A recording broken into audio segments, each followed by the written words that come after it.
Buenos días, hermanos. ¿Cómo estamos? Espero que bien, espero que gozosos, aunque no siempre a veces venimos así, pero venimos siempre con disposición al que el Señor nos pueda hablar, nos pueda enseñar, nos pueda ministrar.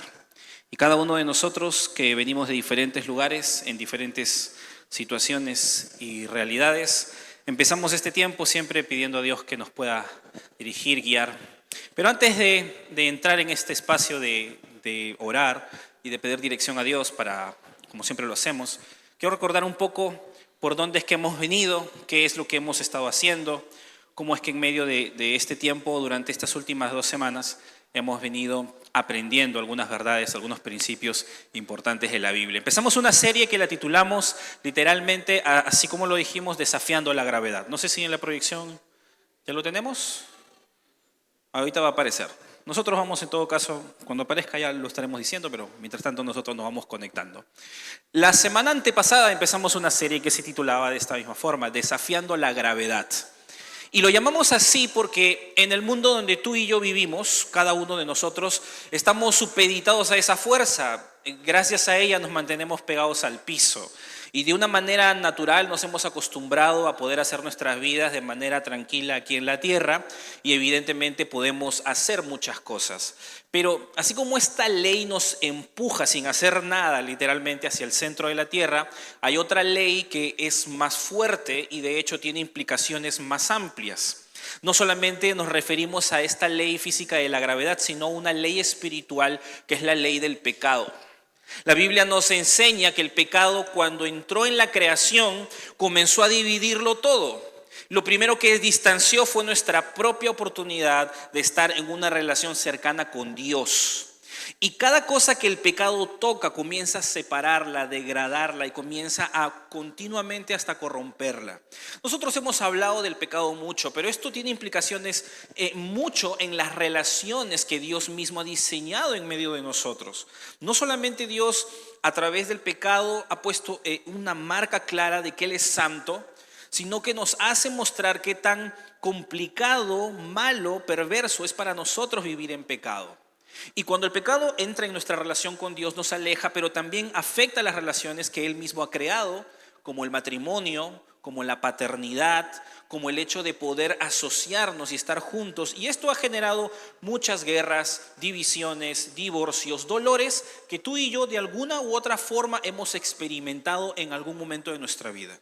Lo más probable es que tú has venido a los pies de Jesús, en algún momento has escuchado el Evangelio, porque parte de ese pecado te ha tocado, te ha alcanzado, sea tu propio pecado personal, sea el pecado de otra persona que te conoce, y esto ha generado los estragos en tu vida que te hacen ver, tú necesitas de Dios. Porque, ojo, creo que hasta este momento, lo hemos dicho muchas veces, la única solución al pecado es Cristo y Dios mismo con sus planes. Sin embargo, cuando yo acepto a Cristo en mi corazón, cuando yo empiezo una relación con Dios y me vuelvo parte del gran proyecto de Dios, pero al mismo tiempo entiendo que esa solución está en Cristo, yo ahora formo parte de la comunidad de Dios, de la comunidad que Dios ha establecido aquí en la tierra. No sé si me pueden ayudar en la siguiente diapositiva, por favor. Esa comunidad que es la iglesia ha sido puesta no exactamente para que nosotros seamos un grupo de personas que se reúnen simplemente, sino para que lo hagamos de una manera intencional y podamos estar juntos como cuerpo de Cristo, dice la Escritura.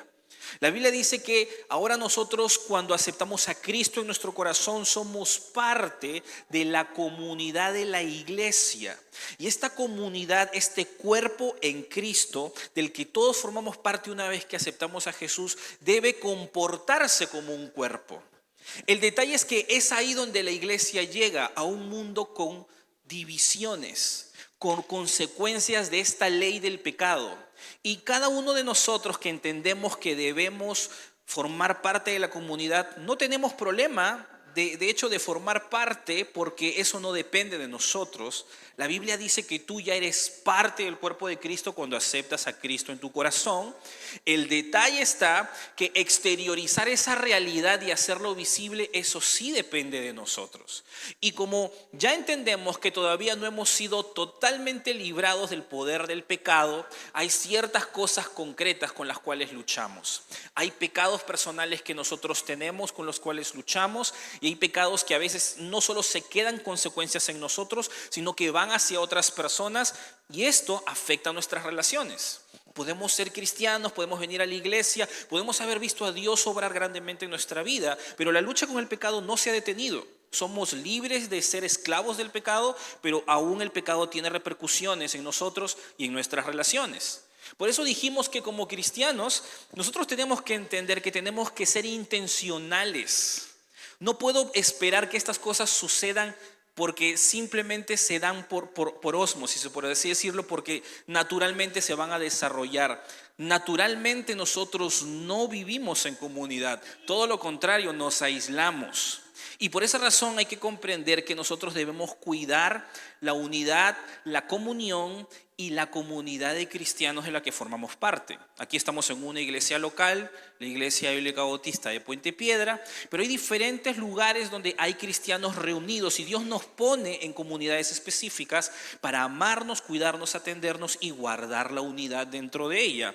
Eso es una realidad, somos parte de un cuerpo, pero nos toca a nosotros cuidarlo. Entonces dijimos, ¿cómo es que vamos a hacer esto?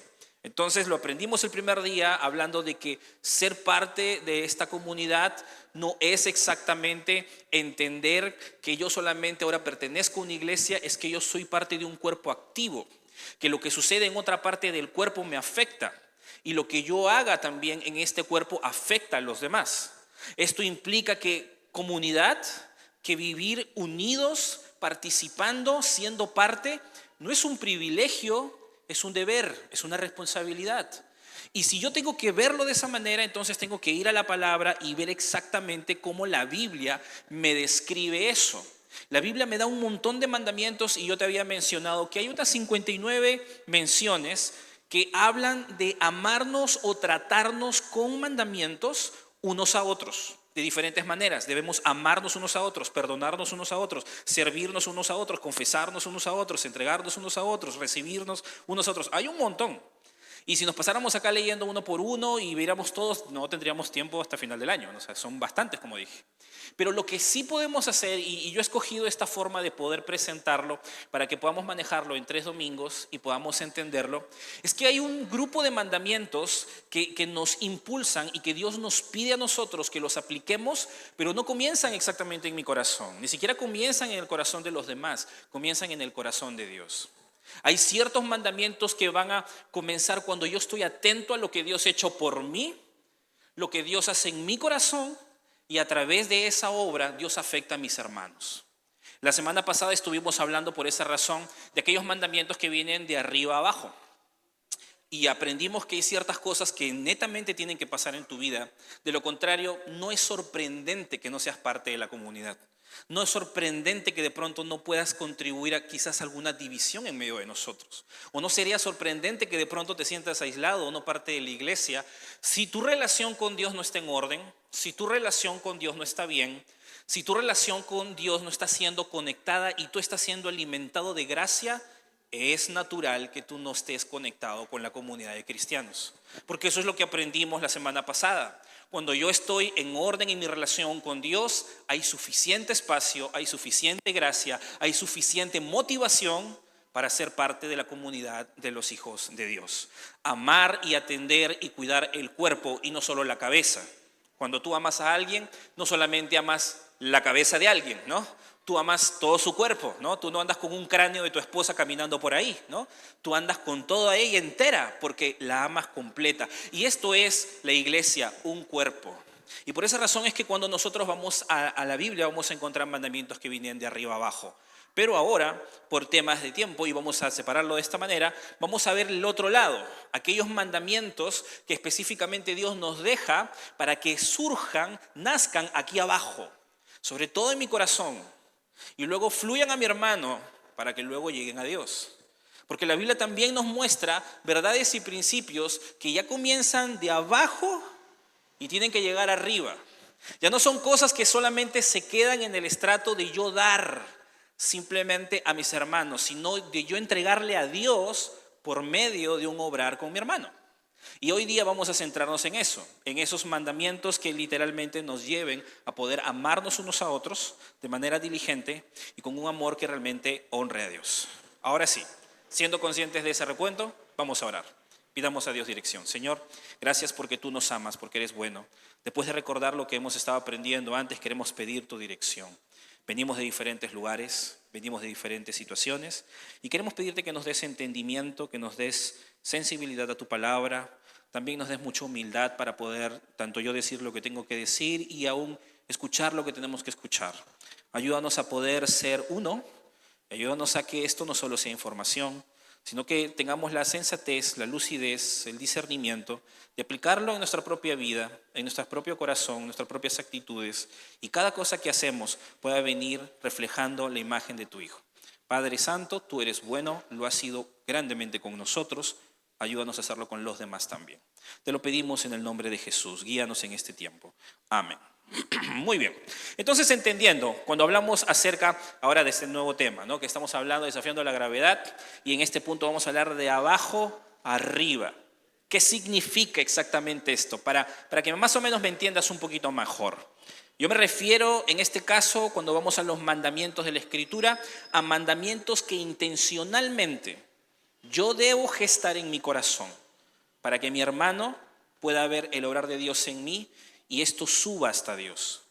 Y cuando hablamos la semana pasada en Romanos, que después vamos a ir a ese texto que va a ser nuestro texto ancla donde nos vamos a centrar, vimos que ese texto nos habla de que nosotros debemos tener una relación con Dios de adoración, donde Dios nos invita a reaccionar a su amor. Y esa vida de adoración va mucho más allá de solo algo tan íntimo y personal entre yo y Dios. Dios incorpora en mi vida de adoración a mis hermanos en Cristo. Y hay que entender que hay ciertas formas de adoración que Dios espera que se gesten en mi corazón y que lleguen a Él por medio de la comunidad de cristianos. Hay ciertas cosas que Dios me pide exactamente que yo debo hacer aquí, empujar en mi corazón para hacerlos con honestidad y transparencia como Dios lo hace, de tal manera que esto no solamente es un acto, es una obra de adoración que Dios recibe como olor fragante cuando yo intento ser como Jesús. Esto va mucho más allá de solamente tratarnos bien, de llevar bien la fiesta, o de no tener problemas, o de simplemente asistir. Esto tiene que ver con un proceso neto e íntegro de mi vida de adoración para con Dios, porque todo esto juega ese papel. Y algo que te vas a dar cuenta es que aquí hay un factor que juega el papel importante y es el amor. Lo hemos hablado la semana pasada acerca de un amor hacia Dios, pero ahora lo vamos a ver desde el otro lado, de un amor hacia mis hermanos y sobre todo, no solo hacia mi prójimo, sino hacia mi hermano en Cristo, hacia el que es hijo de Dios. Pero ya no vamos a hablar solamente de amor, porque eso es fácil. Tú vas a un carro y te dicen Dios es amor, ¿no? Y un sticker ahí. Tú buscas en internet canciones de amor y hay un montón de información de amor. Si tú le preguntas en la calle a una persona si el amor es bueno, todos te van a decir que está bien. Nadie te va a decir que está mal. Pero ¿qué clase de amor es al que nosotros nos referimos? Ya sabemos que el amor de Dios es ágape, que es incondicional. Lo entendemos. También hemos aprendido que hay un amor paternal, que es ese amor que puede tener un papá por un hijo, ese amor que puede haber entre hermanos, un amor fileo.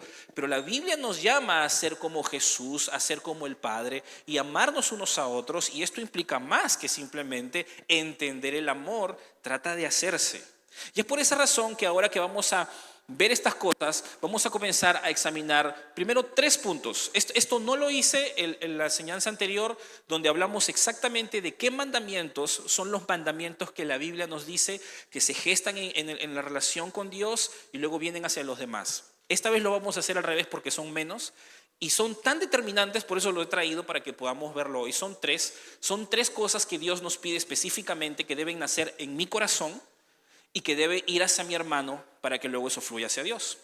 Podemos ver muchas cosas, pero estas 3 las engloban de esta manera. Yo primero te las voy a presentar y luego vamos a ir viendo en el texto de Romanos cómo es que eso se puede aplicar, porque la Biblia nos dice que debemos hacerlo, no solamente entenderlo.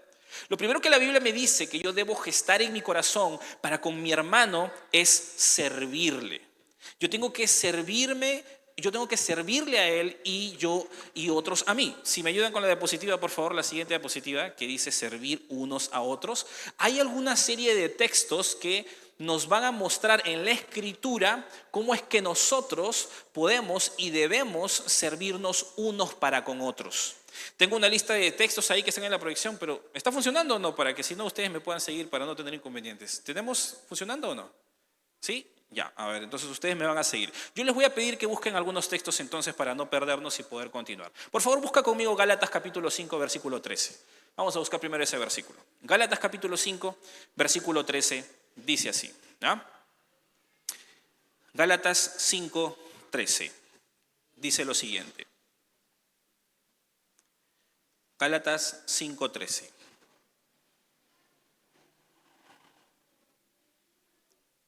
Muy bien. Si no tienes Biblia, tenemos Biblia, los hermanos sugieres siempre tienen atrás, puedes alzar tu mano y ahí los van a poder observar. Acá ya lo tenemos también, así que vamos a poder observar. Gálatas 5:13 dice así: porque vosotros, hermanos, a libertad fuisteis llamados, solamente que no uséis la libertad como ocasión para la carne, sino servíos por amor los unos a los otros. Mira, solamente estoy leyéndote este primer versículo. Acá lo tenemos una lista de versículos. Si no los logras ver, yo los voy a ir mencionando uno por uno. Pero esos versículos que están aquí nos instan a entender y recordar que yo estoy en la iglesia, soy parte del cuerpo para dar una contribución al cuerpo. Y esa contribución es específica y es una contribución que literalmente Dios espera que yo dé para servirnos. Ahora, lo que me encanta de estos textos que están aquí, y que no son todos, hecho, que yo hubiese podido poner más, pero tuve que sacar algunos porque no me entraban, pero tú vas a ver ciertos matices claros que Dios espera ver en nuestro servicio. Lo primero que tú ves en este versículo es que mi servicio para con mi hermano debe ser por amor. Yo tengo una libertad en Cristo de hacer ciertas cosas, pero la Biblia me dice que mi servicio debe ser con la búsqueda del bienestar honesto en la vida de mi hermano. De tal manera que si a la hora de servir algo que yo puedo hacer no le sirve a mi hermano, yo decido obviarlo. Porque yo no lo hago porque yo quiero, yo lo hago por servirlo. Si de pronto en medio de lo que yo sirvo a otros, yo tengo que decir algo, pero prefiero evitarlo para no ser tropiezo, entonces lo evito porque yo no lo estoy haciendo por mí, lo estoy haciendo por amor a mi hermano, y como lo hago por amor a mi hermano, para contribuir a él, yo mido lo que hago. Cuando yo tenga que hacer o no hacer, cuando yo tenga que decir o no decir, no simplemente hago las cosas porque de pronto tengo que hacerlas, sino las hago porque yo estoy con una mente de cuidar mi iglesia, mi hermano, el corazón de mi hermano, y como dice el texto, servíos pero por amor. No estamos simplemente desempeñando papeles en la iglesia, estamos haciendo cosas para poder honrar a Dios. Cuando nosotros venimos aquí a la iglesia, limpiamos, enseñamos, ordenamos, diseñamos, aconsejamos, enseñamos. Podemos hacer muchos amos aquí, haciendo muchas cosas. Y es fácil a veces terminar haciéndolo como función, olvidándonos detrás que hay un corazón que va a ser transformado o alcanzado por esas cosas pequeñas o posiblemente más luminosas que hacemos. La Biblia nos llama que cada una de esas cosas deben ser atendidas de esa manera. En Romanos 15:7 se nos dice: por tanto, recibíos los unos a los otros como también Cristo nos recibió para gloria de Dios. Es decir, mi atención, mi actitud y mi aprecio para contra mis hermanos deben ser de recibirlos. Y esto tiene una implicancia más amplia de cómo es que yo considero a mi hermano, de cómo es que yo trato incluso sus necesidades. Primera de Pedro 4:10 dice: cada uno según el don que ha recibido, ministrelo a los otros como buenos administradores de la multiforme gracia de Dios. Aquí hay un montón que decir acerca del servicio. Primero, hermano, ninguna parte de tu cuerpo está ahí por las puras. Cada dedo de tu mano tiene una función. Y si tú estás en Cristo, Dios te ha dado una función con un don específico. La Biblia habla de los dones espirituales que Dios nos ha entregado. Primera cosa que tú puedes sacar aquí: ¿tienes interés y ya sabes cuál es tu don espiritual? ¿Tienes la seguridad de que sabes cuál es el don que el Señor te ha entregado? Si tú eres de aquellos que no sabe cuál don tiene y ya tienes años en Cristo, entonces, hermano, preocúpate, porque se nota que hace rato tú eres una persona que está solo pensando desde tu lado cómo funciona la iglesia, muy individualista. No has entendido la parte que te toca. Ahora, si ya tú has buscado pero no le has metido diligencia, hermano, no te desconectes. tienes que considerar que en medio de todas las cosas que nosotros hacemos dentro de la iglesia, hay una parte que Dios espera que tú cumplas y te ha dado un don para eso. Cristo murió en la cruz para que tú seas limpiado y el Espíritu Santo te potencie para que eso pueda suceder. Ahora, si tú tienes un don y ya sabes cuál es, la siguiente responsabilidad que todo hijo de Dios, es usarlo y desarrollarlo. Y a la hora de hacerlo, debemos hacerlo para servir a los otros, no para servirnos a nosotros. Yo no enseño para que estén diciendo qué bonito enseña o qué tanto sabe. Tú no aconsejas para que la gente se haga dependiente de ti porque deben ver a Dios. Tú no animas y exhortas solamente porque quieres ver que algún lugar esté lleno y que la gente siga llegando. Tú no evangelizas solamente para que te vean en la calle hablar. La Biblia nos dice literalmente que el ejercer nuestros dones lo hacemos por la obra de Dios, por el amor por Dios y por el amor de las personas que están recibiendo esa oportunidad. El servicio ha sido puesto de esa forma. Es más, en otros textos, como en Efesios 4:32, que está ahí, dice: antes ser benignos unos con otros, misericordiosos, perdonándoos unos a otros como Dios también os perdonó en Cristo. Colosenses 3:13 dice: soportándoos unos a otros y perdonándoos unos a otros. Si alguno tiene queja contra otro, de la manera que Cristo os perdonó, así también hacedlo vosotros. ¿Sabes qué es lo que me llama la atención?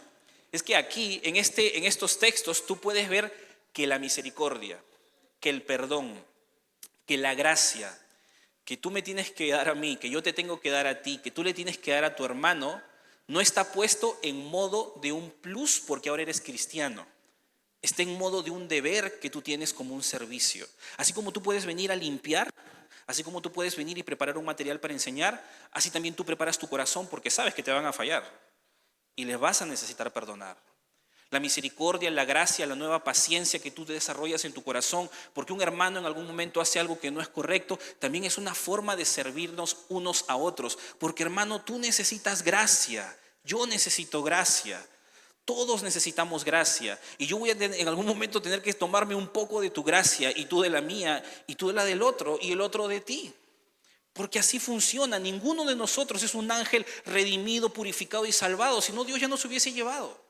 Pero esa no es la realidad. Necesitamos servirnos con paciencia y con gracia. Y otro texto que está en Tesalonicenses nos dice que debemos edificarnos. Es decir, tenemos muchas razones para poder entender que el servicio es mucho más amplio.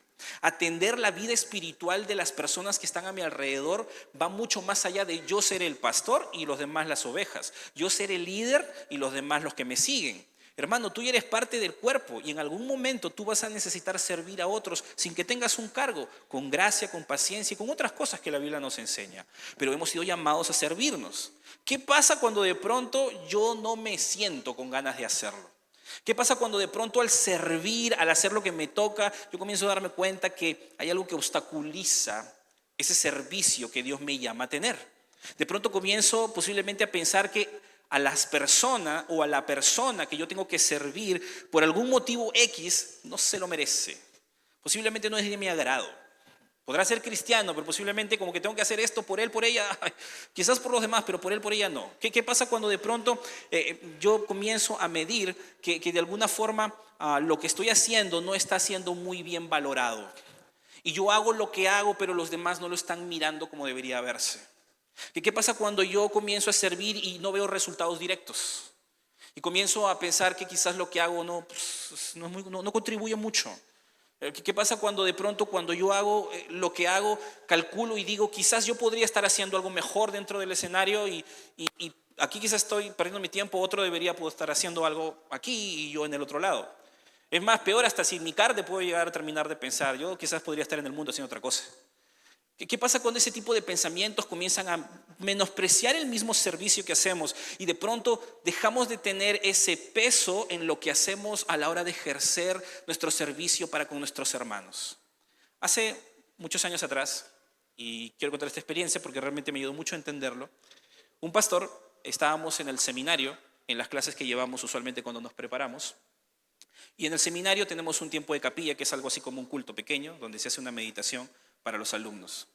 Y recuerdo que estaba este pastor misionero que en aquel entonces estaba trabajando en una obra misionera. Él estaba saliendo de Lima, yendo a un lugar a plantar una iglesia con otra iglesia y varias situaciones que estaban dándose.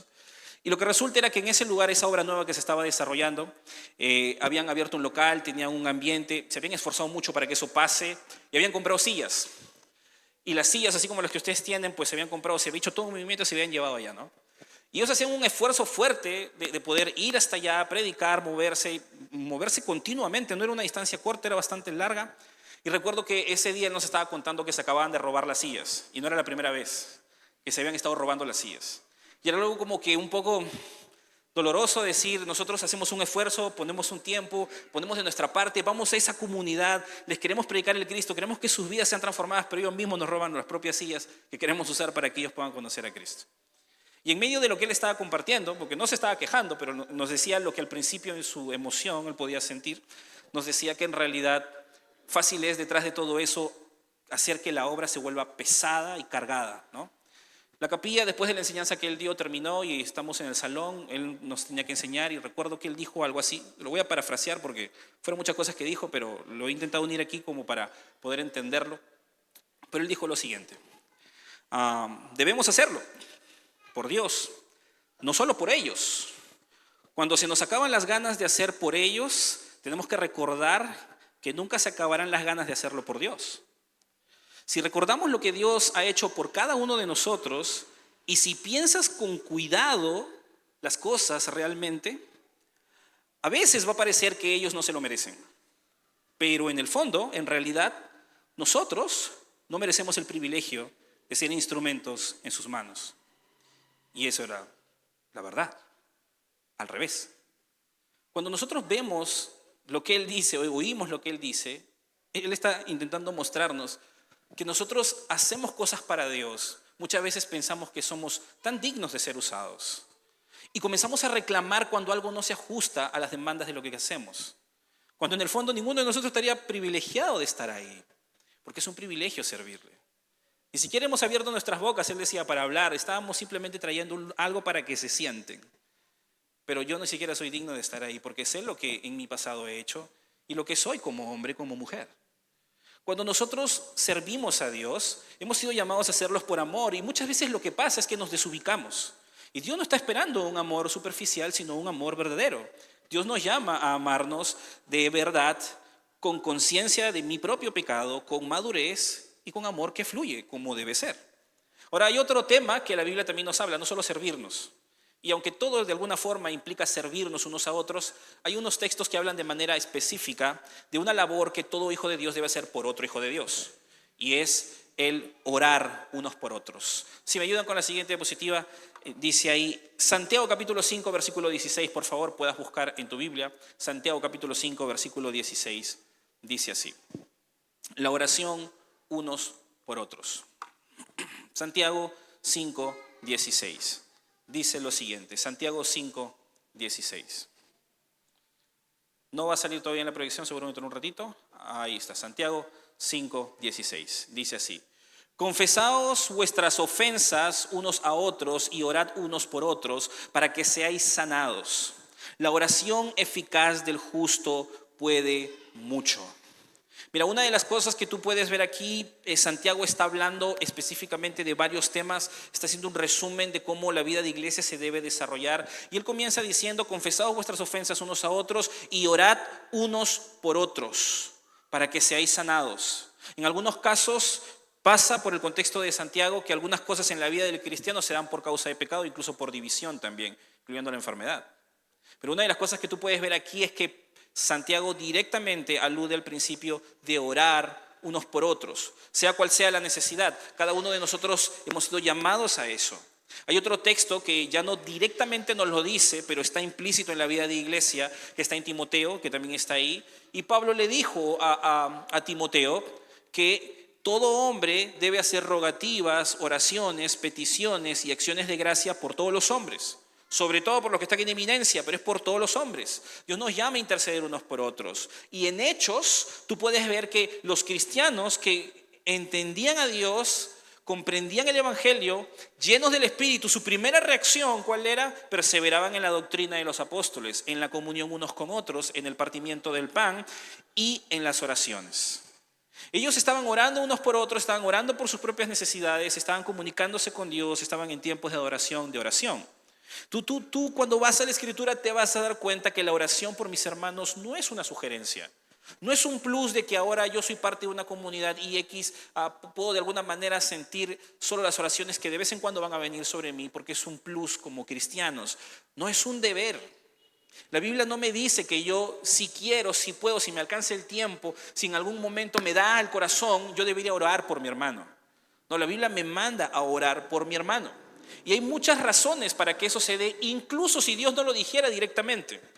Primera razón por la que yo debería orar por mi hermano y aún por mi propia vida. Porque yo soy consciente, y creo que tú a estas alturas ya eres consciente, de que del Señor depende todo, ¿no? Tú puedes proyectarte, hacer un negocio, algo que tú quieres hacer, posiblemente tienes una necesidad, te lanzas, pero tú no sabes cómo te va a ir al futuro, porque tú no eres soberano, tú no tienes el control de todo. Y si entiendes la verdad de quién es el Señor, tú oras por lo que te va a pasar. Y entendiendo que Dios tiene el control, que eres soberano, hay una necesidad más que obvia de depender del Señor y que Él nos dé dirección para hacer lo que debemos. Pero lo segundo que yo tengo que recordar es que no se trata solo de orar por mí, sino también de orar por mis hermanos, por los demás, porque no tiene sentido no orar por los demás. Como no tendría sentido que a mí solo me importen mis manos, mi tórax, mi cabeza y no me importen mis piernas. ¿Te imaginas cómo sería tu vida si a ti no te interesaran tus piernas? Si tú caminaras por la calle viniendo a la iglesia y de pronto viene un jovencito con su bicicleta y pasa rápido y te atropella con su bicicleta y te hace un rasmillón fuerte en tu pierna, así, ¿no? Te rompe el pantalón. Pero como esa es mi pierna, no importa, sigamos yendo a la iglesia, ¿no? Llegas con tu pantalón roto, todo ensangrentado y alabas al Señor de lo más normal. Luego llegas a tu casa, estás haciendo tus cosas y de pronto, mientras que estás saliendo otra vez de tu casa, bajas la esquina y pasa un carro rápido y te aplasta el pie, ¿no? Y tú, no importa, como ese es mi pie, sigues tu vida normal, ¿no? Ahora estás cojo, herido, con el pantalón roto, pero sigues de lo más normal. Y así sigues a la iglesia, haces tu trabajo, lo demás. ¿Tú podrías vivir bien? No, ¿sí o no? A ti no solo te importan tus piernas o tus brazos, tu cabeza, a ti te importa todo el cuerpo. Hermano, nosotros aquí nadie está sobrando. Todos tenemos una parte. No solo los líderes, no solo los ministerios, no solo los hermanos que entre comillas son los que están más activos, todos en una congregación tienen una función. Y la Biblia nos enseña que nosotros debemos tener conciencia de comunidad. Cuando un hermano se duele, nosotros nos debemos doler con él. Cuando un hermano se goza, nos debemos gozar con él. ¿Cómo nos sentimos cuando una parte de nuestro cuerpo se ha restablecido? ¿Nos sentimos bien, sí o no? No solamente cuando de pronto algo se hiere. De la misma forma la Escritura nos enseña que literalmente el buscar el bienestar unos de otros es parte del mandamiento y la oración juega un papel importante. El detalle es que hay un problema con la oración, un problema que va mucho más arriba. Es que no todos oran y que en realidad la vida de oración es algo bien complicado de poder manifestar. La oración es quizás una de las cosas más descuidadas en la vida de los cristianos. Hay más gente que lee la Biblia que ora, ¿no? Y lo más probable que eso es porque la vida de oración es algo que se puede fingir mejor que una vida con la Biblia, ¿no? Si yo te pregunto cuál ha sido tu devocional y no me respondes, no has leído tu Biblia, ¿no? Yo sé rápido, ¿no? Te hago una pregunta del Antiguo Testamento, no me respondes, tú no conoces, ¿no? Pero a ver, ¿has orado? Yo qué sé, ¿cómo lo vas a saber? Yo no estoy contigo, no vivo contigo y posiblemente lo haces en el carro con los ojos abiertos, de cabeza. ¿Cómo lo harás? Pero es muy fácil fingir una vida de oración. Es muy fácil que de pronto yo no esté intercediendo y en el fondo yo sí lo haga ver como que sí. Y en el proceso yo realmente no esté separando ese espacio de fe para mi vida, para mi familia, para mis hermanos en Cristo. Otra de las cosas que sucede es que no solo la tendencia natural es no orar, es que cuando lo hacemos, usualmente oramos por nosotros. Y casi siempre por lo que nos pasa, por lo que sentimos. Y esto es tanto así que muchas veces no pedimos por nosotros lo que Dios quiere hacer en nosotros, sino lo que nosotros queremos hacer y queremos que Dios apoye, ¿no? O sea, está tan centrado en nosotros a veces que ni siquiera le preguntamos a Dios qué debemos pedir, sino que pedimos lo que nosotros queremos.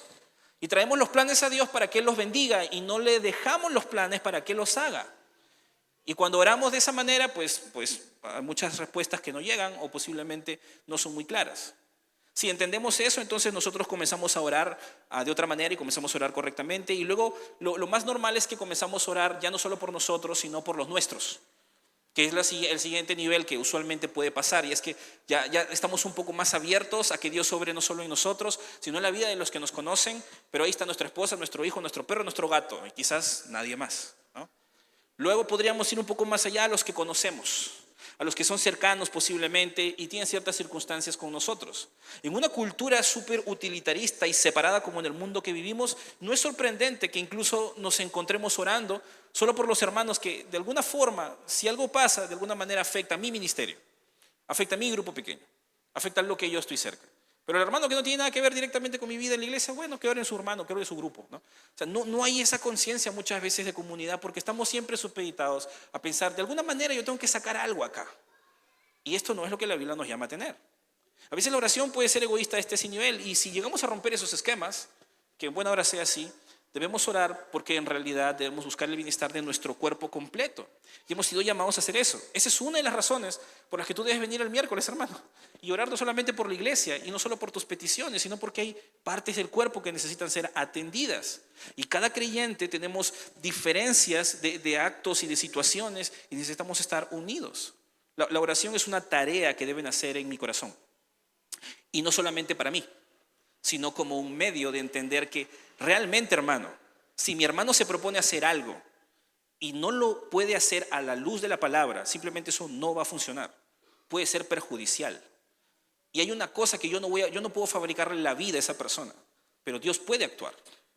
Y una de las cosas que nosotros entendemos claramente es que si Dios puede hacer eso en mí, lo puede hacer en mi hermano. Y es por eso que es muy importante que nosotros cuando oremos, pensemos que yo no solo necesito oración, todos lo necesitamos. Y por eso la Biblia nos llama a tener ese espacio, orar unos por otros. Pero hay un punto que a mí me ha llamado mucho más la atención, y quizás por lo determinante que es, a veces no lo hemos hecho tan claro, pero realmente es básico y elemental. Y es lo tercero que hoy quiero mostrarte como un punto concreto que Dios espera que geste en nosotros, que nazca en nosotros y que nosotros lo tratemos. Y es el rendir cuentas y confesar nuestros pecados unos a otros. Siguiente diapositiva, por favor. Una vez más te pido que ahí en Santiago 5:16 puedas leer conmigo. Santiago 5:16. Ese texto lo leímos hace un ratito porque justo hablaba del orar, pero también habla de una primera parte que tiene que ver con confesar. 5:16. Santiago 5:16 dice: confesaos vuestras ofensas unos a otros y orad por todos, por otros, para que seáis sanados, y la oración eficaz del justo puede mucho. Si tú lees en otras partes de la Escritura cómo es que la Biblia nos manda a relacionarnos con las demás personas y sobre todo dentro del cuerpo de Cristo, una de las cosas que te vas a percatar es que a Dios le interesa mucho la transparencia en las relaciones. En Efesios 4:25 dice: por lo cual, desechando la mentira, o sea, ocultar la realidad, ocultar la verdad, hablad verdad cada uno con su prójimo, porque somos miembros los unos de los otros. Y en esta porción que literalmente está acuñada esto como no hablando directamente en lenguaje de iglesia, está tratando esto en la vida de iglesia. Dios está esperando que nosotros hablemos con verdad en nuestra vida cotidiana y debemos confesar cuando algo no está bien en medio de nosotros. Y esto es lo interesante porque me llama la atención que a Dios le interesa mucho poner de manifiesto no solo que a Él le importa que le confesemos a Él nuestros pecados, sino también entre nosotros. Porque lo interesante de esa confesión con Dios, cuando yo le ofendo, cuando yo hago algo incorrecto y me arrodillo y le digo: Dios, perdóname, es porque Dios busca, y yo también, una relación honesta, sincera, real, fuerte, para que Dios se manifieste en mi vida personal. Y Dios no espera nada menos de lo que hacemos aquí cuando servimos. Dios no está esperando simplemente que nos toleremos. Dios está esperando que nuestras relaciones sean fuertes, sinceras y poderosas en Dios. Y eso no va a pasar cuando yo tengo algo con mi hermano y porque me creo muy maduro, lo perdono entre comillas en mi corazón y nunca me he acercado y se lo he dicho, que yo tengo algo para con él o para con ella. Y lo sigo albergando en mi corazón y lo sigo guardando en mi corazón y lo sigo cuidando ahí. Y en el fondo eso tiene consecuencias más adelante. Y como digo, soy maduro, yo no lo voy a sacar nunca a flote. Y cuando menos me doy cuenta, en un arranque de estrés, posiblemente digo algo que no debo o actúo de una forma que no debo. Lo que en realidad la Biblia nos llama es a entender que Dios no busca que en su cuerpo haya heridas abiertas. Esto me llama mucho la atención porque tú has intentado cocinar ceviche con un corte en la mano. ¿no? Las mujeres, las damas que cocinan más. Te has metido un corte en el dedo, ¿no? Y has tenido que picar cebolla, moler limón, ¿no? Qué incómodo, ¿no? Estás de pronto cocinando y te caen unas gotas de limón en la herida. ¡Ah! Pero lo haces, ¿no? Porque amas a tus hijos, a tu esposo, a tu esposa, quien sea que está cocinando. Pero arde, fastidia, incomoda, ¿no? Y es como cuando de pronto estamos sirviendo, haciendo cosas y en la prédica se habla de estar unidos, de perdonarnos. Y ya tú sabes que hay un nombre en tu cabeza que se está viniendo ahí a la cabeza, ¿no? Y es como el aceite cayendo ahí, o el limón cayendo ahí, o la sal cayendo ahí. Pero eso no debería pasar, hermano. Esas heridas deberían estar cerradas. Esas cosas que a veces pueden ser pequeñas tienen repercusiones, porque cuando tú cocinas con una herida en la mano, las cosas se estorban, a veces es incómodo, retrasa, gasta recursos, porque a veces hay que comprar bendita y cosas por el estilo, y a veces, en algunos casos más extremos, imposibilita el avance de la obra, imposibilita resultados. Y cuando nosotros vamos a la Escritura, la Biblia nos dice que literalmente yo he sido empujado a no considerar heridas abiertas, a cerrarlas. En Efesios 4, versículo 1 al 3, que es conocido este texto, la Biblia nos llama a poder hacer esto de una manera intencional. Dice Efesios 4, del 1 al 3. Lo leímos la vez pasada, pero lo voy a volver a leer porque este texto encaja perfectamente aquí. Yo, pues, preso del Señor, os ruego que andéis como es digno de la vocación con que fuisteis llamados, con toda humildad y mansedumbre, soportando con paciencia los unos a los otros en amor, solícitos en guardar la unidad del Espíritu en el vínculo de la paz. Este texto nos lo dice de manera clara, como diciéndonos a nosotros, hermano, tú debes procurar que estas cosas se mantengan unidas. Si necesitas humildad, sé humilde, porque tú podrías estar en el otro lado, tú podrías estar siendo esa persona que ha ofendido a alguien y ni siquiera sabe lo que ha hecho posiblemente, y alguien está guardando rencor contra ti. Y necesitas tener humildad para poder ir y arreglar las cosas. Si necesitas mansedumbre para poder escuchar lo que te han dicho, sé manso. Si necesitas paciencia, sé paciente, sé resistente. Si vas a tocar perdonar, perdona. Si necesitas pasar por alto la ofensa para así sostener la unidad, la pasamos por alto. Todo porque el cuerpo no se debe afectar, porque el ceviche se tiene que cocinar, ¿me entiendes? Porque las cosas tenemos que hacerlas. Y porque hay una misión más grande. Y Dios nos dice que nuestro interés debe ser que la obra de Dios y el cuerpo de Cristo esté unido. No seamos tropiezo. No, por así decirlo, guardemos tropiezo para mañana traer estorbo para otros o para nosotros mismos. Es por esa razón que la Biblia, cuando toca estos textos o estos principios, sea de confesarnos y de arreglar cosas, no lo trata de manera superficial, no lo dice como algo que tú solo tienes que saberlo, no lo dice como si fuera algo que solamente tenemos que entenderlo y veremos en qué momento se dan las cosas. Está diciéndonos que intencionalmente nosotros nos movamos a cuidar la unidad de la iglesia. Fuimos a Romanos la semana pasada. Te pido que por favor una vez más vayas a Romanos, capítulo 12.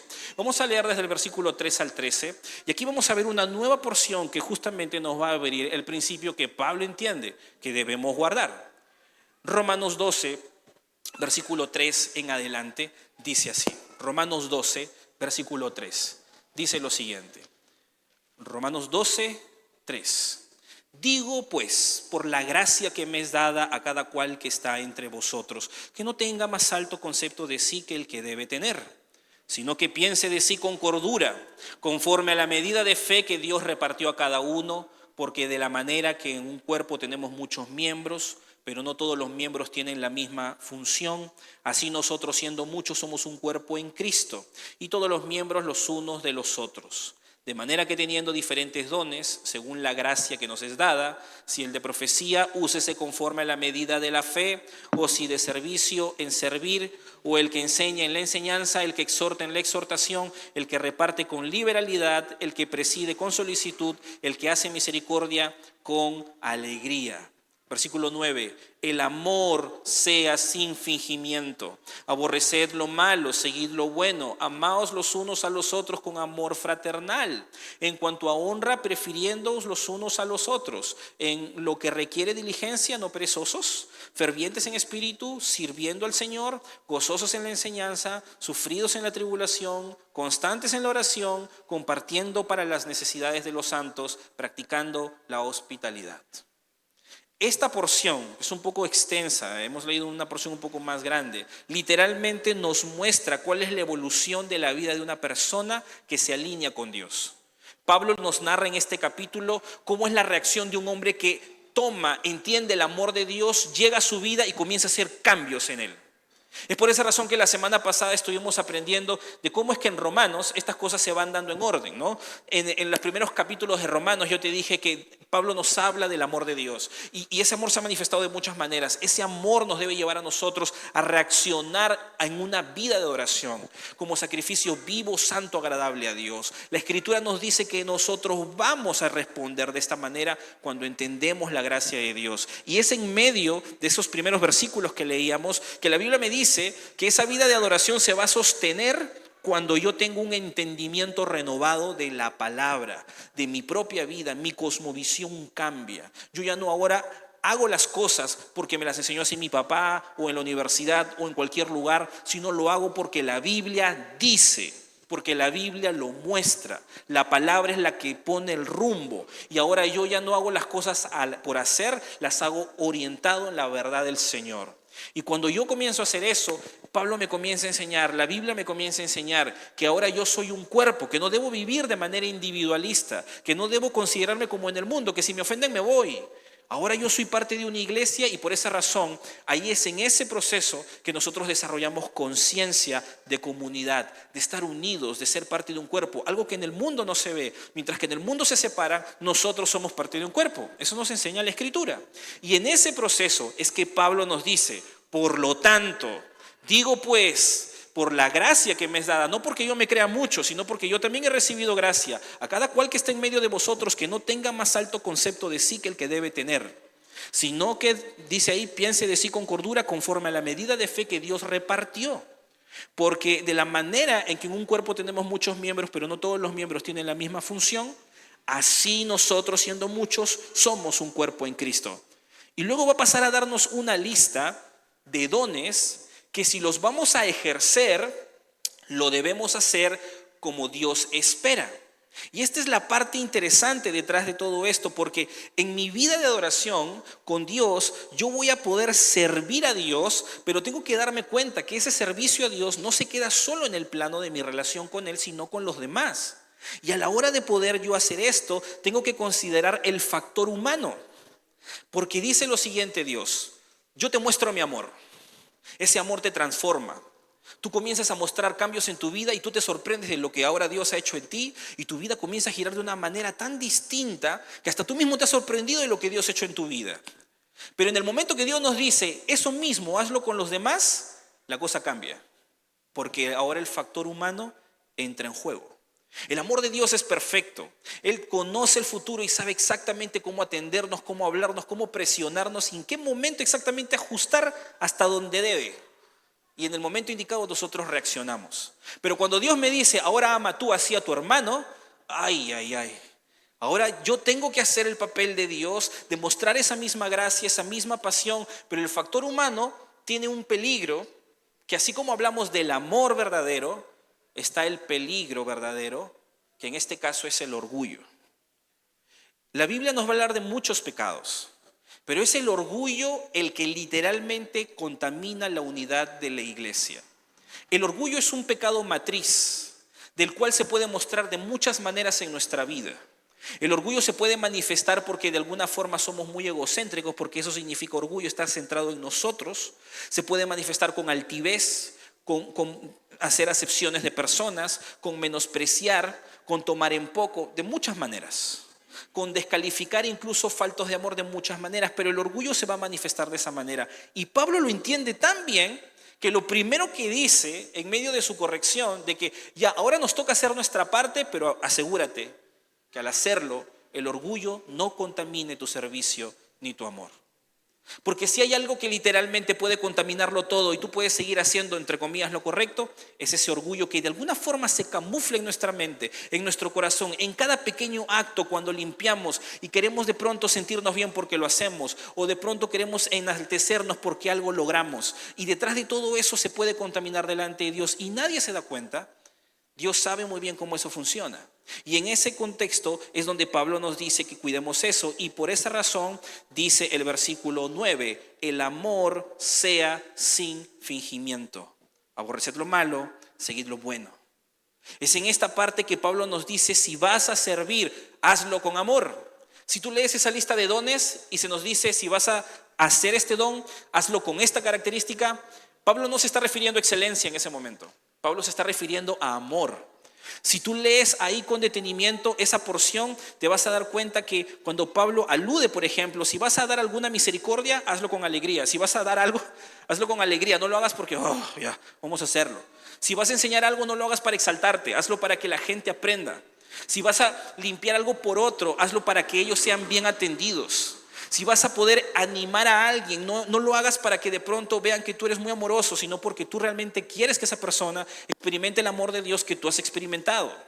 No contamines con orgullo o con alguna pasión ajena a lo que Dios haría ese servicio.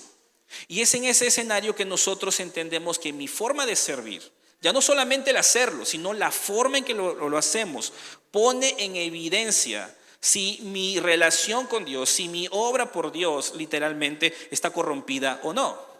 Y nosotros no debemos obviar que en medio de nuestra vida personal Dios se manifiesta de diferentes maneras. Y es por eso que nosotros cuando nos acercamos a Dios debemos hacerlo de una manera transparente y honesta, pero también a nuestros hermanos, también a nuestro servicio, también a las demás personas. Cuando nosotros vamos a la Biblia, vamos a ver que ese amor debe ser sin fingimiento, debe ser honesto. Y recordemos que ya habíamos dicho que nosotros hemos sido llamados a poder generar hacia nuestro hermano una adoración que va a venir de aquí, va a llegar a mi hermano y va a llegar a Dios. Hay formas de adoración que Dios espera recibir de nosotros y no son así nomás, son con todo el peso que se necesita. Nuestro amor debe pesar. Quería traer una balanza, de verdad no la pude conseguir a tiempo, pero si tú pones una balanza aquí, tú puedes poner en tu amor diferentes cosas. Tu amor tiene que tener peso, no simplemente debe ser un acto vacío, como un huevo sin clara y sin yema adentro. Tiene que tener literalmente adentro algunos componentes. La primera forma de poder ver esos componentes es lo que Primera de Corintios nos dice. Yo creo que en algún momento tú has leído Primera de Corintios, ¿no? Primera de Corintios, muchos lo usan para hablar del matrimonio y no está mal. Sin embargo, el texto de Primera de Corintios habla de la unidad de la iglesia, del amor que debe haber entre nosotros. Y Pablo dice, el amor es sufrido, el amor es gentil, es benigno. El amor no tiene envidia. No dice que reprime la envidia, sino que no tiene, que la saca. El amor no es jactancioso, no se envanece. El amor no hace nada indebido, o sea, no, detrás de su manifestación de amor no está buscando algo esconder para poder hacer para sí mismo. No busca lo suyo, no se irrita, no guarda rencor, no se goza de la injusticia, mas se goza de la verdad. Todo lo sufre, todo lo cree, todo lo espera, todo lo soporta. Cuando nosotros vemos esta porción de la Escritura de una manera puntual, la exigencia del amor no es un amor simplemente de palabra o de acto, tiene límites altos. Y para que el amor realmente juegue su papel, tienen que darse tres componentes en la vida de nosotros. El amor que Dios nos ha pedido hacer o cumplir y dar es un amor que se juega en tres facetas. Si tú anulas una de esas, ese amor ya no se parece al amor de Dios. Dios no nos llamó a tener solamente una o dos, nos llamó a tener las tres. Yo creo que por la gracia de Dios, Dios muchas veces acepta nuestras expresiones de amor con dos de esas. No lo puedo garantizar, pero yo creo que sí, porque conoce nuestro corazón caído. Pero sí te puedo asegurar que cuando Dios quiere mostrar su gracia y su bondad, lo hace con estas tres facetas. El amor se piensa, el amor se siente y el amor se hace. ¿Qué pasa cuando un padre le dice a su hijo pequeño, No llores, porque los hombres no lloran, ¿no? ¿Eso está bien? No, ¿sí o no? Le está reprimiendo las emociones, no entiende lo que está haciendo. Posiblemente él ha crecido así en un ambiente que de alguna forma lo ha llevado a ser un hombre recio frente a los dolores de la vida, y quizás estas cosas le han ayudado en un momento de su vida, pero lo más probable es que este hombre no sabe que hay ciertas áreas que les ha dañado y que lo más probable es que eso se vea ahora en su vida mayor, pero no lo ve.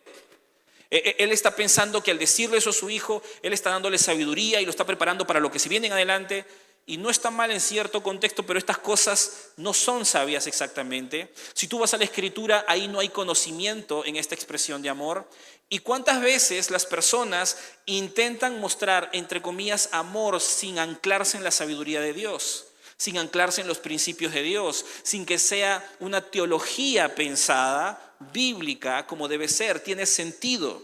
El amor se piensa, hay un intelecto detrás que tiene que encajar con la sabiduría de Dios. Sin sabiduría, por más buenas intenciones que tú tengas, tú no estás mostrando el amor que va a producir fruto y vida que Dios da. Por eso Pablo nos dice en Filipenses, Pablo oraba por los de Filipo, que su amor crezca en conocimiento. Necesitamos saber la palabra de Dios para saber amar. Es por eso que es tan importante conocer la Escritura. Pero el amor también se siente. ¿Qué pasa si un hermano de la iglesia me ofende y luego me pide perdón y viene a mí y yo le perdono, pero en medio de que le estoy perdonando, en mi mente yo estoy entendiendo que él no ha comprendido la gravedad de su ofensa, que él no ha entendido cómo realmente me ha incomodado, yo no tengo mucha seguridad de que él va a cambiar, en el fondo yo realmente lo voy a perdonar públicamente, pero yo en mi corazón no pienso que él quiera o va a cambiar. Y detrás de eso, si me piden opinión de él, posiblemente yo no voy a hablar, quizás me quede callado, me reservo mi opinión, quizás digo alguna que otra cosa ahí en el fondo, y en el fondo yo estoy perdonando, estoy haciendo lo que debo, siento que es lo correcto porque entiendo que la Biblia me llama a perdonar, pero yo en mi corazón no siento amor por él. No tengo esta gracia de poder extender más. Yo no estoy esperando realmente que él cambie y yo no estoy sintiendo que realmente él en el fondo, la gracia de Dios lo puede alcanzar para que pueda madurar. ¿Eso es amor? Sí, pero le falta algo, ¿no? Le falta un ingrediente. Quizás mostremos el amor de otra manera. Imaginemos que un hermano en nuestro medio de nosotros está pasando una necesidad y de pronto decimos vamos a unirnos, hermano, para poder apoyar a tal hermano o hermana. Y comenzamos a decir, bueno, podemos dar al menos algo, y en medio de todo eso nosotros también tenemos necesidad. Y decimos, vamos a hacerlo porque la Biblia nos enseña a amarnos, hemos escuchado la enseñanza, debemos estar unidos, saciar nuestras necesidades unos de otros o amarnos de esta misma forma. Y yo entiendo que debo hacerlo, quiero hacerlo, pero a la hora de la hora no doy, no lo hago. Por más que lo siento, por más que lo entiendo, pero no doy el paso. ¿Qué pasa al final? No termino de concretar la obra. Cuando Dios nos ama, Dios no solamente nos entregó a su Hijo, Dios no solamente sabía que era la mejor forma de amarnos, sino que nos amó tan grandemente que lo sintió en el fondo de su corazón. Y nos lo hizo ver de tal manera que en algún momento conquistó nuestras propias vidas a través de Jesucristo. Dios ha sido tan gentil para no solamente tener gracia con nosotros, sino usar un proceso en el que literalmente nosotros no hemos sido arrastrados y traídos al cielo simplemente, sino que en el proceso voluntariamente le hemos seguido porque hemos experimentado y sentido su amor. Porque Dios de una manera muy puntual lo hace. Todas las expresiones de amor se ven de esta misma manera. Si tú quieres ser paciente con alguien, vas a tener que sentir esa paciencia, pensar esa paciencia, saber hasta dónde tienes que tener paciencia y cómo manejarla también. Y tienes que hacerla. Si vas a mostrar perdón, generosidad, gentileza, servicio y todas las cualidades que el amor se desprenden, se tienen que pensar, sentir y hacer. Porque la Biblia nos llama a todo ello. De tal forma que en el fondo, hermano, cuando Dios nos dice que nosotros debemos vivir en comunidad, no nos está diciendo simplemente que hagamos cosas vacías. No simplemente yo debo venir y solo limpiar o solo servir.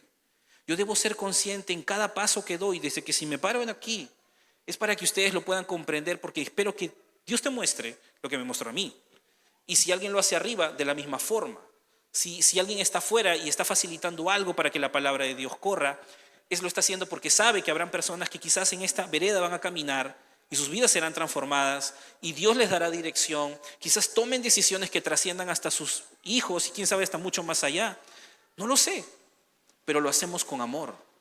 De tal manera que a la hora de la hora te das cuenta que Dios que es muy sabio en lo que nos enseña, une el amor por Dios por el amor por nuestro prójimo.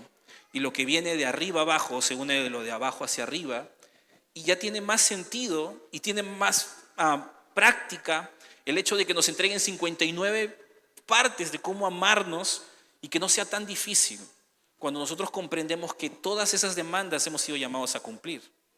Nosotros en la iglesia sabemos que para que eso suceda, escenarios se tienen que crear, ambientes se tienen que dar, porque eso no sucede de la noche a la mañana.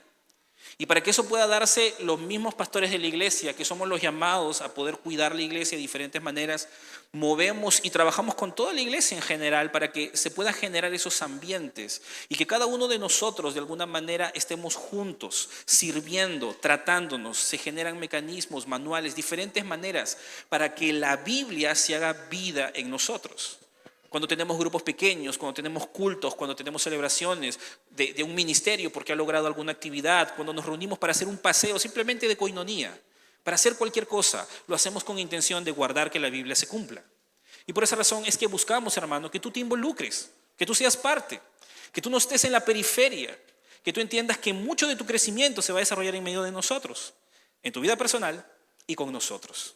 Es por eso que yo te dije que hoy día te iba a traer una herramienta. Y está chiquito porque es un montón de cosas, espero que lo puedas ver.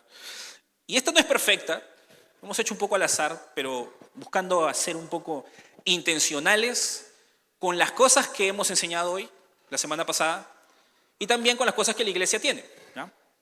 Pero si tú eres parte de la comunidad, tú vas a dar un nivel, un grado de estar involucrado. Inventamos este instrumento, yo lo he inventado, le he llamado involucámetro, ¿no? Es lo único que se me ocurrió. Así que no te ofendas si transgrego contra el lenguaje. Pero de alguna manera puedes medir qué tan involucrado estás. Y te lo voy a leer para que lo entiendas, porque algunos sé que no van a poder verlo por la luz, por la proyección que está fallando un poco. Pero más o menos tú puedas decir a qué nivel estás. Número 1. Primero, para que seas parte de la comunidad, grado 0, tienes que ser cristiano. Aceptas a Cristo en tu corazón y estás en medio de nosotros. Otra cosa es que vienes frecuentemente los domingos. Que si tú faltas un domingo no es porque te fuiste a la playa, no es porque te fuiste a jugar fútbol o te fuiste de paseo. Eso sería una cosa garrafal. Es que tú faltas un domingo y estás enfermo, ¿no? Hay una urgencia, alguien se va a morir. Pero tú estás con nosotros porque es el tiempo de adorar a Dios. No por nosotros, sino solo por Dios. Ese es el segundo nivel. Tercer nivel, tú participas de los grupos pequeños. Hemos repetido infinidad de veces, hermano, que tú tienes que estar con la gente. Los domingos es solo unas horas. Los grupos pequeños hay de jóvenes, de niños, de madres, de todo tipo. Hay salones para estudiar en grupos pequeños. Dije que en este momento, en el primer culto, hay un grupo pequeño de estudio que se está dando. Los salones de Crece también se están desarrollando. Te inscribes en el programa de Crece porque ya no solamente tú quieres participar de la gente, sino aprender la sabiduría de Dios para amar mejor. Es nivel 4. ¿no? Nivel 5, participas frecuentemente de las actividades de la iglesia, conferencias o eventos que tenemos. No que eso vayan los líderes nomás, ¿no? No, ya tú también eres parte. Quizás no es tu ministerio, pero llegas, participas. 6, participas como apoyo de un ministerio. O sea, quizás no eres el líder, quizás no eres el más dependiente, pero estás ahí metiéndole la garra, algo. Estás a nivel 6. Nivel 7, vienes a los cultos de oración. Porque no todos vienen, Los cultos de oración frecuentemente, no una vez cada 4 meses, ¿no? Frecuentemente, hermano. Todos los miércoles está acá abierto. Y haces lo posible. Y quizás a veces no se puede por el trabajo, pero te impulsas a hacerlo, ¿no? 8, participas en cumpleaños, bodas, velorios, entierros de los hermanos de la iglesia. Sí, eso también, ¿no? Porque no es solo venir a hacer lo que hagas y públicamente te ven, sino que cuando un hermano se goza, te gozas. Cuando un hermano se entristece, también te entristeces. Entonces ya eres un poco más cercano a la gente. No eres alguien que viene solo el domingo, sino que estás más metido, ¿no? Versículo 9, oras por las necesidades de tus hermanos y no solo por las tuyas. Eso no lo se puede medir, eso tú lo sabes. Pero lo más probable es que si tienes ese espacio para invertir minutos por otros, pues amén, ¿no? 10, terminas el programa de Crece fase 3. Y digo terminas porque algunos empiezan y no terminan, ¿no? Entonces ya eres un arcángel terminando fase 3, ¿no? Estás a ese nivel. Luego de eso, estudias activamente en Escuela de Siervos, porque es un ambiente que la iglesia ha preparado para que tú puedas servir mejor. Y no lo tomas como algo así, sino que te involucras. Luego ponemos ahí, te has hecho miembro de la iglesia. Porque tú no quieres ser simplemente alguien que viene, tú quieres formar activamente participación. Entonces preguntas, ¿cómo me hago miembro? ¿Cómo es que yo estoy aquí? Y comienzo a venir. Participo de las reuniones de membresía convocadas, Participas de la formación directa de discípulos enseñando la palabra. Ahora ya no solamente eres alguien que llega y solo escucha, o solo apoya nomás, sino que ahora te atreves a decir, imítenme a mí, véanme a mí. Yo voy a vivir la Biblia y te la voy a enseñar. Participar activamente en la vida de otros es el llamado de todo hijo de Dios. Id y haced discípulos, ¿no? Nivel 14. Nivel 15. Cuidas la unidad de la iglesia. Confiesas a tu hermano sus ofensas, cierras heridas y evitas divisiones. Llegar a ese nivel no es fácil. Toma tiempo, quizás confianza. Y podríamos poner más, acá hay un montón de cosas que no están aquí. Tiempo no me ha dado. Pero creo que tú ya más o menos puedes entender que para estar involucrado hay ciertas cosas que tú intencionalmente tienes que hacer. Si no las haces, Dios no te va a poner un ángel para empujarte y ayudarte a hacerlo. Tú sabes lo que tienes que hacer. Dios ya te ha dado una muestra de su amor. ¿Qué más estás buscando para que todo eso se pueda dar? Cada uno de nosotros sabemos muy bien dónde estamos. Y si somos líderes, con mayor razón. Esto lo aprendí hace poco. El Everest es conocido por la cumbre, porque es el pico más alto que puede existir en el planeta. Su travesía es bien interesante, pero casi pocas personas saben que la travesía tiene como 4 o 5 partes. Todos lo conocemos porque está arriba. Mientras más arriba tú estás, nosotros somos juzgados por el pico. Si tú eres un líder, no puedes ser alguien que está en la periferia. Si tú eres alguien que está buscando administrar al Señor, desde arriba te juzgan hacia abajo. Y así va a ser, porque somos referentes. Si estamos arriba, como líderes de un grupo, como directores de un ministerio, como encargados de un área, como lo que sea, ¿cómo se debe comportar una persona de ese tipo? A esa altura. ¿Cómo deben ser sus relaciones a ese tipo? A esa altura. Es así como muchas veces nosotros nos desenvolvemos. Y Dios nos está diciendo que nos comportemos dignamente, no solamente en las cosas que posiblemente de manera más farandulesca pueden ser escandalosas, sino en el amor que modelamos a los demás. Realmente eso no es sencillo para nadie, pero se nos pone un estándar muy alto, un estándar que solamente Jesucristo lo cumplió. Y por esa razón es que lo llamamos de esa manera. Dios nos ha dado el poder para desafiar esa gravedad, la gravedad del pecado, y amarnos como Él nos ama.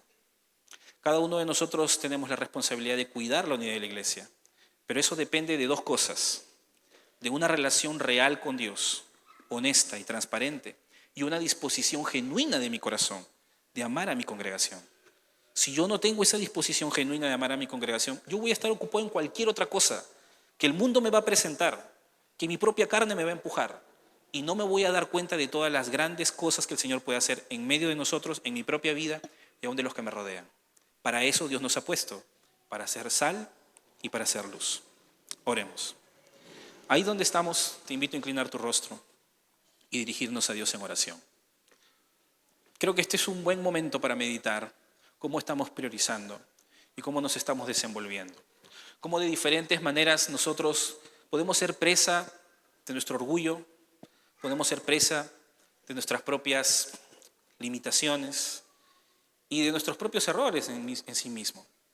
Pero la verdad, ¿sabes qué, hermano? Es que cuando tú examinas esto con honestidad, todos estamos ahí, en diferente grado, en diferente lugar.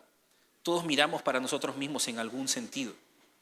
Y necesitamos algunos aprender a confesarnos, otros a orar, a ser más serviciales, a estar más atentos, a no ser tan orgullosos. Necesitamos cada cierto tiempo que nos calibren el corazón para no olvidar lo que el Señor hace en medio de nosotros.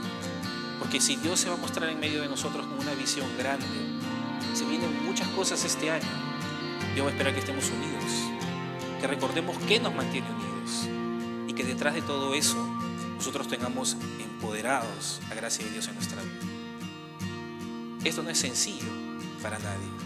Y es por eso que quiero invitarte hoy, no a que necesariamente tomes una nueva decisión de buscar al Señor o algo así, sino pedirle a Dios la gracia suficiente para hacer su voluntad. Pídele la gracia suficiente para poder ordenar tus caminos, tu mente y tu corazón, poner a Dios en primer lugar y permitir que Él se muestre. Padre Santo,